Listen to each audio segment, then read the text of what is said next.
Galeria. Oke. Jadi banyak sekarang mataharinya. Kalau dulu kan cuma di atas saja satu. Dari Nah sekarang ada banyak ya. perkampungan Panglipuran menuju kalau dikasih objek yang lain. dikasih loyo. Kita masih bersama Habis panas Pandawa 87 yang begitu baik dalam memberikan pelayanan kepada semuanya.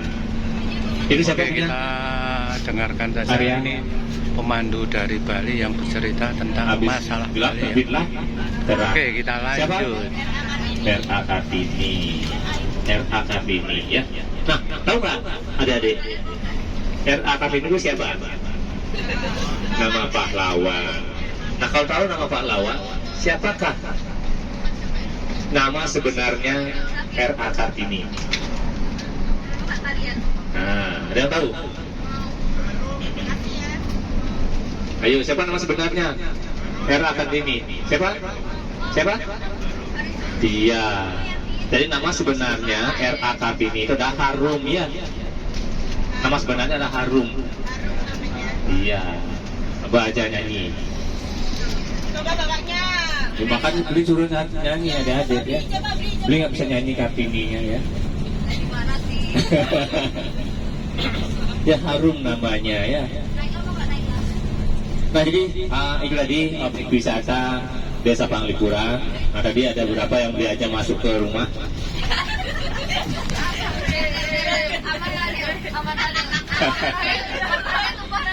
Ini apa namanya karena nggak fokus ya. Jadi nggak fokus. Otomatis semuanya ke depan. Mau ke depan ya mencari Mas Farel. Nah, ini jadinya mabuk di sini ya.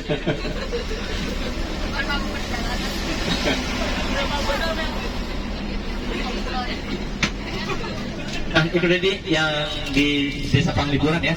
Jadi kalau kita masuk ke rumah penduduk satu, jadi bisa menyeberang, bisa mampir ke tetangga ya, karena di sana ada connecting door. Kemudian jadi setiap rumah di sana itu selalu ada yang jualan, betul nggak? Jadi semuanya.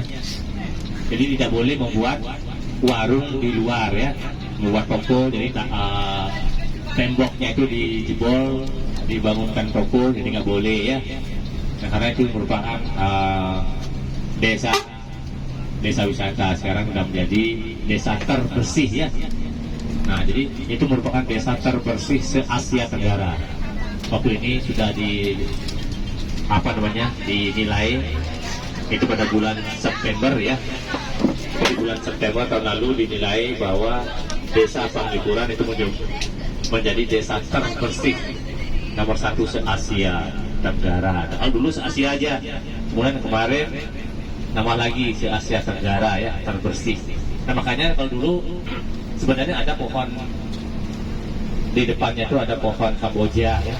Ini badan ada pohon Kamboja, tapi pohon Kambojanya sudah ditebang-tebang. Sekarang jadinya sepanas itu. Nah, dulu masih bisa kita berteduh di bawah pohonnya. Nah sekarang sudah bersih seperti semula ya. Kalau semula di sana, di pohon-pohon di sana memang tidak ada di depan rumah ya, cuman tanaman hias saja ya.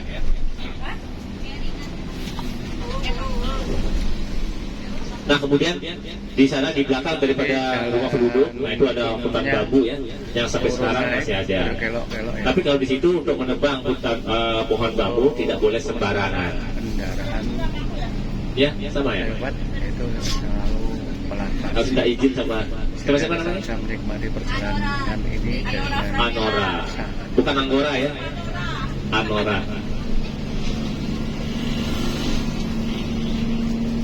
Nah, jadi di situ kalau menebang bambu itu harus mencari hari baik.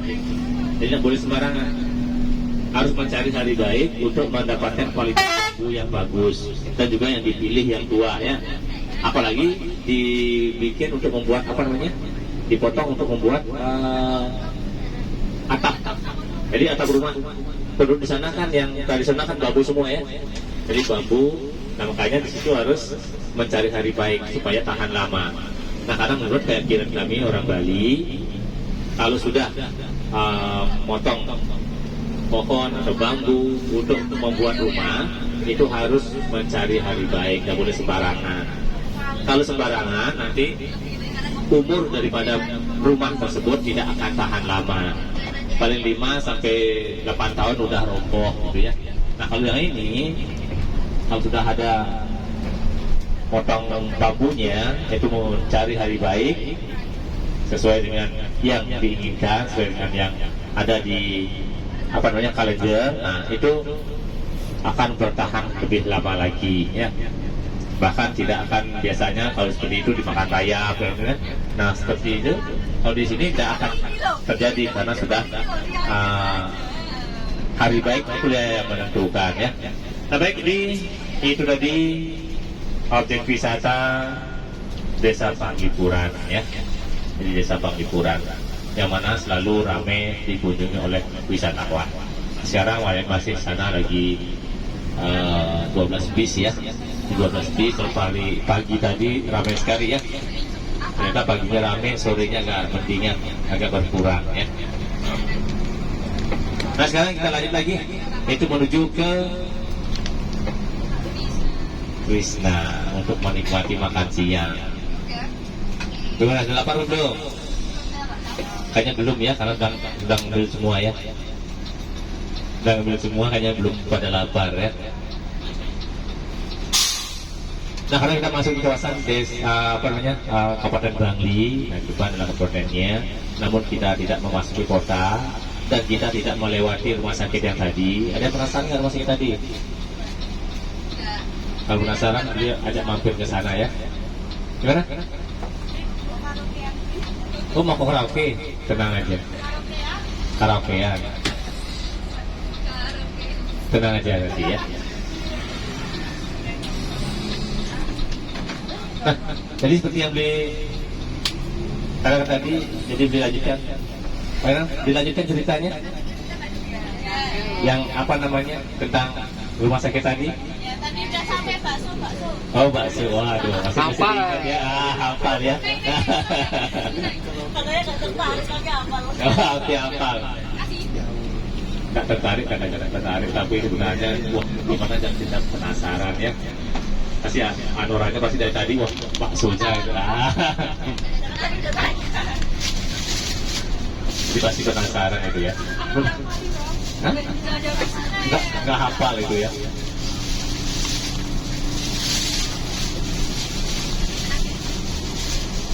Nah biar nggak terputus ya, jadi tadi sampai di mana Anora?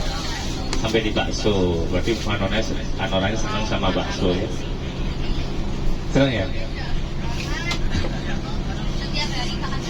Setiap hari makan bakso, pantasan bulan gitu kan?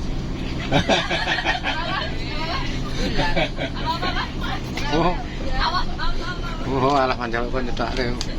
Nah belajar lagi ya. Nah ternyata yang tadi ya, begitu sudah melahirkan, jadi sudah melahirkan, dia sudah tenang, yang suaminya sudah tenang, jadi baru merasa lapar gitu ya. Jadi baru merasa lapar. Nah setelah merasa lapar, keluar ingin membeli makanan. Nah ternyata begitu keluar dari rumah sakit tersebut ya. Nah jadi keluar dari rumah sakit tersebut, dilihatlah ada pedagang bakso yang lewat ya. Akhirnya pedagang bakso tersebut berhenti kalau dipanggil oleh bapak tersebut ya. Nah sudah dipanggil, maka ditanya oleh penjual bakso, beli datang dari mana gitu ya, ditanya ya, datang dari mana gitu nanya. Kok tadi nggak saya lihat di sini gitu, karena di situ kan apa namanya bangunan tersebut kan tidak ada penghuninya, kemudian semak-semak banyak gitu ya. Nah yang jualan bakso dulu lewat, tapi dia nggak berani menoleh ke sana, ke rumah bekas rumah sakit itu, dia lurus saja gitu ya. Nah lihat jalannya itu dia lurus saja. Nah ini sebelum orang dulu, inilah pasar ya, pasar tradisional namanya pasar Kidul ya. Nah kemudian si jual bakso itu bertanya, beli datang dari mana gitu. Oh ini dari sini, tadi saya antar istri lagi melahirkan gitu. Kaget ya jual bakso, di mana? Oh di sini, di rumah sakit. Dia yang laki-laki ini, suaminya ini ya, yang bapaknya anaknya yang baru lahir itu, dia melihat ke rumah sakitnya tadi. Dilihatnya di situ lampunya masih menyala, masih bagus gitu ya, pokoknya masih berfungsi rumah sakit tersebut. Tapi Mas yang jualan bakso melihat ke sana gelap, makanya kaget, apa benar manusia, apa manusia jadian ini gitu ya. Akhirnya terus diajak ngobrol, nah jadi bercerita itu yang apa namanya, yang lagi bahwa dia itu dari jauh, dari pedesaan, dari ujung agak masuk ke dalam gitu ya. Nah katanya istrinya dari sore sudah merasa sakit, tapi malam baru diajak ke sini ke rumah sakit. Nah ternyata yaitu istrinya sudah berada dalam dan sudah melahirkan. Syukur anaknya laki-laki lahir kiranya dengan selamat gitu. Makanya kaget ini yang jualan bakso kaget. Masa sih bisa selamat? Tidak ada perawat, tidak ada dokter di sana gitu. Nah, tidak ada siapa-siapa itu kok bisa di situ melahirkan. Tapi yang jual bakso ini tidak gini, tidak mau mengatakan bahwa itu bukan rumah sakit. Itu udah bekas rumah sakit yang tidak berfungsi lagi, jadi tidak mau dia bercerita seperti itu. Karena dia yang jual bakso kan setiap hari lewat di situ ya. Mungkin dia habis jualan di pasar, senggol itu pasar malam ya, dia balik pulang gitu. Nah, akhirnya yang itu jual bakso itu ngasih bakso, kasih makan, setelah kasih makan, yang jualan bakso dibayar, habis bayar yang laki-laki masuk lagi ke situ katanya. Yang jualan bakso itu lari, pergi kira-kira. Nah pergi, jadi yang bapak ini langsung masuk ke sana, ke rumah sakit. Nah ternyata di situ disuruh untuk mengajak anaknya pulang. Jadi bukan besok harinya, biasanya kan harus nunggu dulu ya, tunggu melahirkan. Setelah dirawat di sana, setelah sehat baru boleh pulang gitu ya. Kan nggak boleh langsung bawa pulang. Nah ternyata itu disuruh bawa pulang. Katanya anaknya sudah sehat dan ibunya juga sehat, jadi diperbolehkan pulang katanya. Nah jadi diperbolehkan pulang.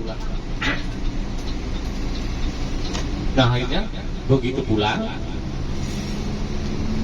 anak diambil, begitu keluar dari rumah sakit sama anak istrinya dibonceng, begitu mulai menengok ke belakang ternyata gelap ya. Pada waktu itu ambil motor, sebenarnya motornya itu diparkir di semak itu, padahal dia lihat parkirannya bagus, kayak parkiran biasa itu ya, bagus. Begitu ngambil motor keluar, begitu lewat dari area tersebut, dari trotoar itu ya, lalu di jalan ini dia nengok ke belakang rumah sakit tersebut, ternyata udah gelap. Jadi gelap, nah karena gelap dia kaget, loh kok gelap gitu. Begitu dia nengok lagi, jadi diteliti, dilihat dengan seksama gitu ya, dipastikan kenapa bisa gelap, apa begitu melahirkan lampunya dimatikan atau bagaimana gitu ya. Nah jadi dia penasaran, akhirnya nengok lagi, ternyata gelap. Begitu gelap itu ternyata yang jualan bakso itu masih di depannya, tapi belum jalan. Mungkin ada yang berbelanja lagi di depannya itu ya, setelah lampu merah itu ya, stop itu. Akhirnya tanya, Mas, kok gelap di sana? Mati lampu kok di situ aja mati lampu. Wah, akhirnya yang jualan bakso bilangnya, Beli itu melahirkan tuh di rumah sakit yang tidak beroperasi, rumah sakitnya tidak ada siapa di sana itu rumah sakitnya rusak. Wah, akhirnya baru dengar informasi seperti itu. Wah, ini apa namanya, ini keluarga ini yang baru melahirkan kaget, akhirnya buru-buru ngajak anaknya pulang ke kampungnya. Sampai di rumah nggak bersyukur, anaknya selamat ya, anak ibunya selamat semua. Nah itu ceritanya. Untung tidak terjadi apa-apa, padahal di situ tidak ada siapa. Tadi itu dibantu oleh, nah kemungkinan ya, mungkin ada pasien yang meninggal, atau mungkin ada perawat juga yang sakit meninggal di situ, itu yang membantu mungkin seperti itu ya. Nah itulah, itu kejadian yang apa namanya, memang betul terjadi ya. Nah itu diceritakan seperti itu. Itu sempat lama heboh ya. Cerita itu sempat lama heboh itu. Artinya ceritanya itu ada yang percaya dan tidak. Ternyata yang ditanya, yang berpengalaman memang betul kejadiannya seperti itu, gitu ya. Nah itu memang kejadian sebenarnya. Nah jadi bukan sampai di Bangli aja hebohnya, sampai ke Gianyar, sampai di media sosial juga diinformasi seperti itu ceritanya ya. Nah jadi itulah ada kejadian-kejadian yang aneh ya, kejadian yang aneh yang ada di sini itu di Bangli. Tidak hanya jadi rumah sakit jiwa, tetapi rumah sakit bersalin secara gaib ya, nah secara gaib ya.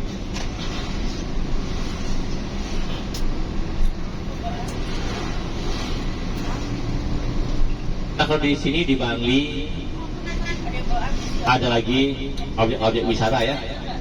Itu objek wisata yang dulu terkenal sampai sekarang masih, tetapi untuk wisatawan lokal, apalagi rombongan siswa ya, jarang sekarang menuju ke sana. Itu namanya objek wisata Kintamani. Pernah mendengar Kintamani? Kalau di Kintamani ada yang terkenal ya, di samping objek wisatanya. Nah di sana ada gunung dan danau. Gunungnya namanya Gunung Batur ya, Gunung Batur. Danaunya juga Danau Batur. Nah kemudian di sana ada desa tradisional, desa yang tidak mau menerima pengaruh budaya luar. Itu namanya desa Trunyan. Pernah mendengar desa Trunyan? Pernah ya? Desa Trunyan, di mana kalau ada warga yang meninggal, jadi mayatnya tidak dikubur, mayatnya diletakkan begitu saja. Jadi kalau ada meninggal secara wajar ya, meninggal langsung dikasih kain penutup aja, jadi mukanya masih kelihatan wajahnya ya, dari badannya ditutup, itu diletakkan begitu saja, jadi tidak dikubur ya. Kalau ya biasa meninggal kan dikubur ya, apalagi kalau di Jawa, Jogja kan dikubur, dibuatkan digali dulu sekitar 1 meter, 1,5 meter atau kedalaman 2 meter, 1,5 meter, nah itu baru dikubur. Nah kalau di situ tidak. Begitu ada yang meninggal, itu dibawa ke kuburan, meninggal secara wajar, diletakkan begitu saja di bawah, di tanah. Tetapi tidak berbau ya. Nah ini suatu keajaiban. Itu di desa Trunyan ya. Jadi desa Trunyan. Nah kalau pas ada prosesnya, kalau biasanya kalau meninggal 1-3 bulan kan proses ya, proses penghancuran, pembusukan, maaf ya. Nah, itu akan kelihatan membusuknya, tetapi tidak berbau. Paling baunya sedikit, habis sedikit, seperti ada ini pernah tangannya keluar darah, pernah ya, pernah ya. Nah kalau pernah keluar darah, bau habis ya, sedikit ya, kayak habis sedikit. Itu darah seperti itu. Nah, cuman segitu aja baunya. Tapi habisnya tidak terasa. Karena kalau ada angin kan habisnya sedikit itu kan. Coba aja kalau nanti keluar darah dicium baunya, pasti agak habis sedikit. Segitulah baunya di situ ya. Nah, kenapa bisa tidak berbau? Karena di sana ada pohon yang ajaib. Namanya taru menyan ya. Jadi pohon yang mengeluarkan bau harum, tapi tidak baunya harum. Itu sebagai penetralisir. Jadi sebagai penetralisir bau di sana, bau yang tidak sedap, itu akan dinetralisirkan. Nah, jadi menjadi normal biasa ya, jadi normal. Nah di sana hanya ada 1 pohon tersebut, taru menyantu. Hanya ada 1 pohon. Jadi satu-satu pohon tersebut itu yang ada di dunia. Tidak ada di tempat lain. Di negara manapun tidak ada. Nah pernah ada penelitian ya, penelitian dari luar negeri ingin mengembangkan pohon tersebut. Yang betul nggak pohon tersebut yang mempengaruhi bau yang ada di sana sehingga tidak bisa menyebar, tidak bisa menetralisir bau busuk gitu ya. Nah ternyata tidak bisa dikembangkan. Padahal di sana kan para ahli ya. Jadi para ahli biologi, para ahli tentang tumbuhan, dicangkok nggak bisa, disetek nggak bisa, akarnya dikembangkan tidak bisa, apanya tidak bisa dikembangkan. Nah, sehingga sampai sekarang ya. Satu-satunya pohon tersebut itu pohon menyan ya, karu menyan yang ada di desa Trunyan. Nah, tapi untuk kuburannya, kalau kuburan tersebut itu jauh dengan rumah penduduk ya. Jadi jauh dengan rumah penduduk. Itu berada di seberang. Kalau kita ke sana, ke desa Trunyan, kalau ingin melihat kuburannya, kita harus naik perahu dulu. Atau sekarang ada speedboat ya. Nah, sekarang speedboat, kalau dulu perahu sampan, perahu dayung itu aja. Nah, sekarang udah ada speedboat, lebih cepat.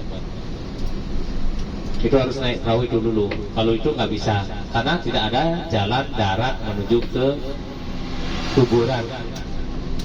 Jadi namanya kuburan wayah namanya ya. Kuburan wayah artinya kuburan tua. Dan disinilah kuburannya. Bagi warganya kalau meninggal secara wajar. Tapi kalau meninggalnya secara tidak wajar, jadi misalnya meninggal karena sakit ya, kan tidak wajar ya, sakit, kemudian jatuh dari pohon atau kecelakaan ya, nah, kemudian meninggal, nah hal itu baru dikubur ya, nah itu baru dikubur, karena itu sudah menyalahi aturan katanya. Nah sedangkan meninggalnya secara wajar, yaitu meninggalnya kalau sudah tua, itu ya, umurnya sudah tua, kemudian langsung meninggal, nah itu baru dikubur di situ. Jadi orang-orang tertentu saja yang dikubur di sana. Jadi meninggalnya secara wajar. Jadi tidak memandang